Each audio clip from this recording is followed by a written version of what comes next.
comment est-ce que le conflit entre Iran et Israël, qui a impliqué les États-Unis, affecte aussi tangiblement le cours du pétrole au Nigeria.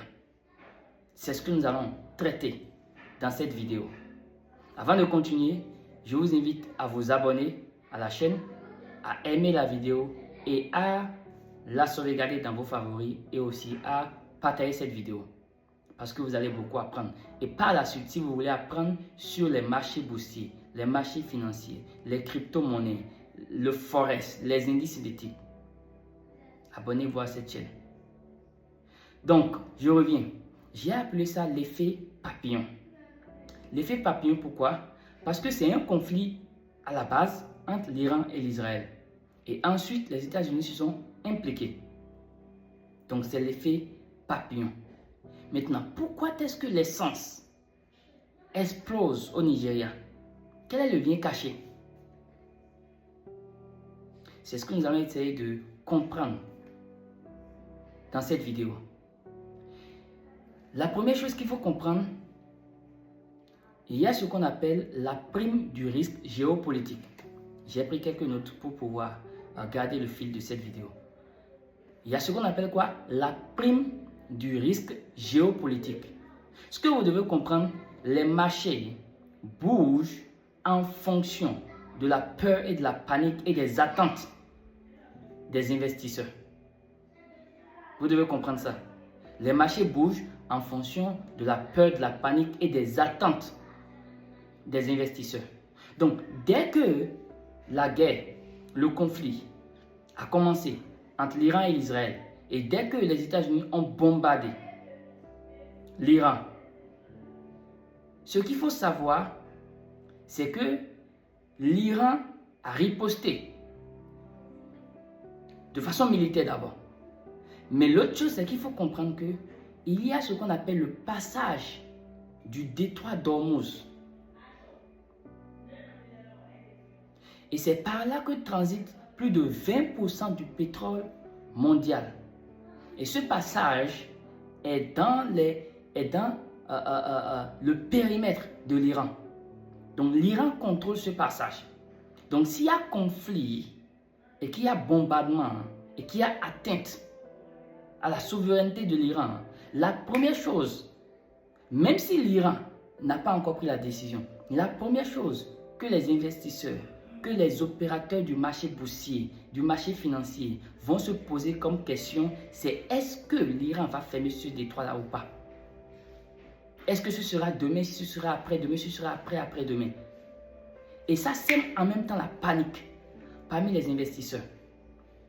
Ça sème en même temps la peur parmi les investisseurs. Parce que là, plus personne n'est serein vis-à-vis du fait que le détroit d'Ormuz reste ouvert ou pas.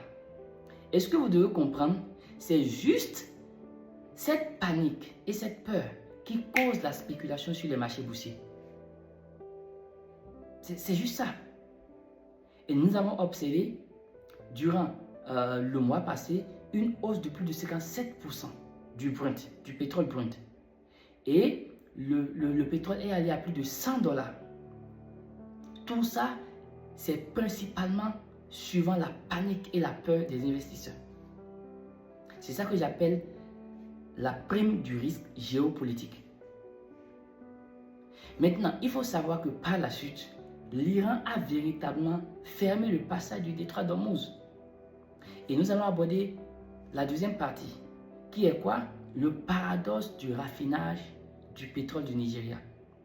Bien que le Nigeria soit le premier producteur du pétrole en Afrique, malheureusement, le Nigeria continue de quoi? D'importer la majeure partie de son pétrole raffiné.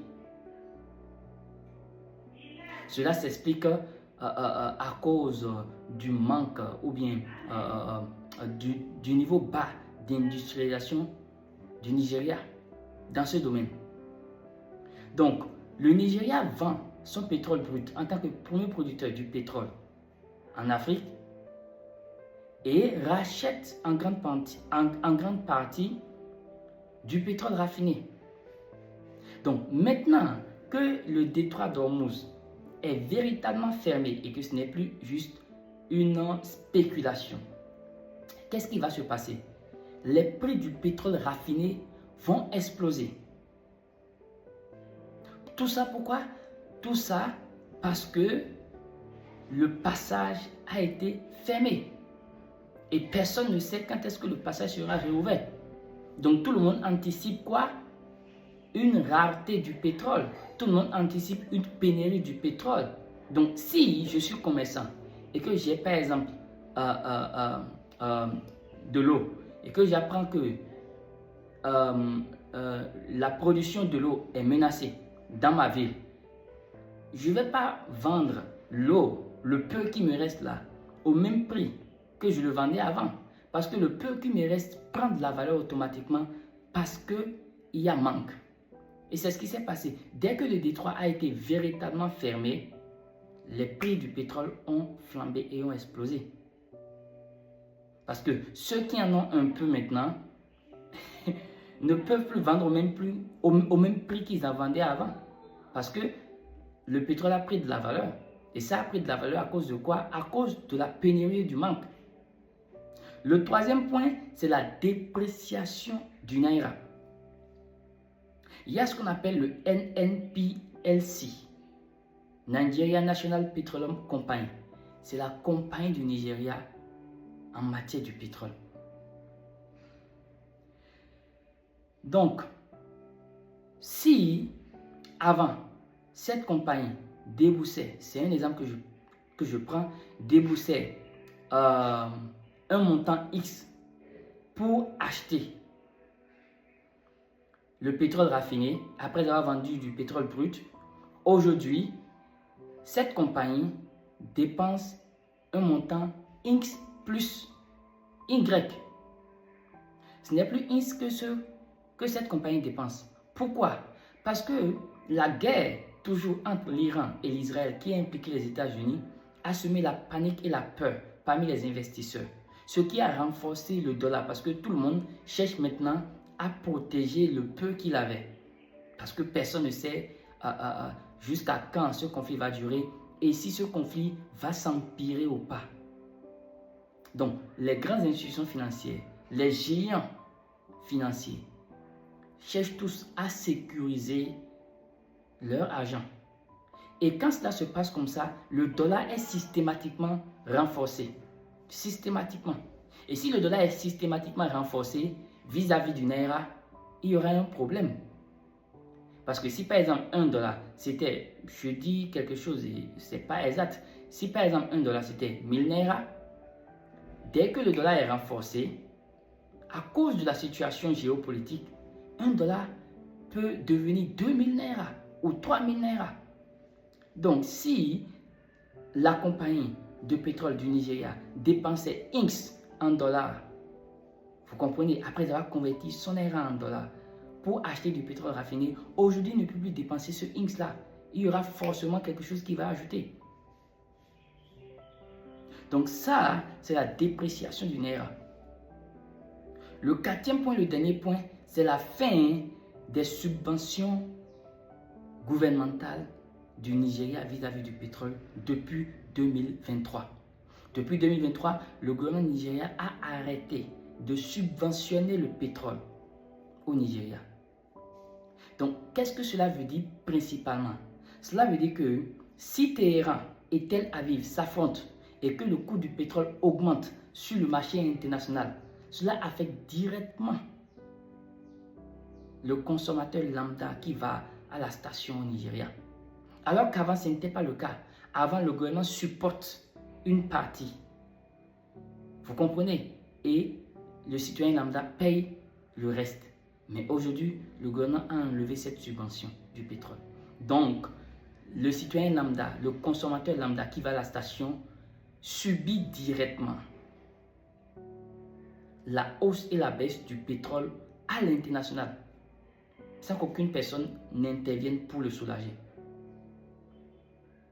Maintenant, comment cela affecte les Béninois que nous sommes et tous les autres pays de l'Afrique de l'Ouest qui s'approvisionnent en majeure partie au Nigeria, et parce que le Nigeria était premier producteur de pétrole, avait un certain avantage, à cause de la subvention, il ne faut pas l'oublier, d'avoir le pétrole à un prix bas. Et aujourd'hui, ça a explosé partout. Vous comprenez que si le Nigérian même, le consommateur du Nigeria même est affecté parce qu'il n'y a pas de subvention, parce qu'il y a dépréciation du Naira et parce qu'il y a une prime qui n'est même plus une prime du risque géopolitique maintenant, qui est un fait parce que le détroit d'Ormuz est véritablement fermé maintenant. Donc s'ils sont affectés et que nous nous approvisionnons chez eux, nous sommes directement affectés. Donc commencez par arrêter de vous étonner de comment est-ce qu'un conflit à des milliers de kilomètres peut nous affecter ici dans notre pays. Oui, c'est ça le marché financier. C'est ça les marchés boursiers. Et la même chose se passe pour les indices boursiers, pour les crypto-monnaies et pour le gold, l'or. Tout est affecté sur les marchés boursiers lorsqu'il y a incertitude, lorsqu'il y a panique géopolitique. Si vous voulez apprendre beaucoup plus des marchés boursiers, du forex, des indices boursiers, des crypto-monnaies, abonnez-vous à cette chaîne. Je publie régulièrement des vidéos sur comment notre réalité est affectée par les marchés boursiers. Merci beaucoup. Moi, c'est Dr Ismo. Abonnez-vous, likez cette vidéo et partagez ça massivement. Merci.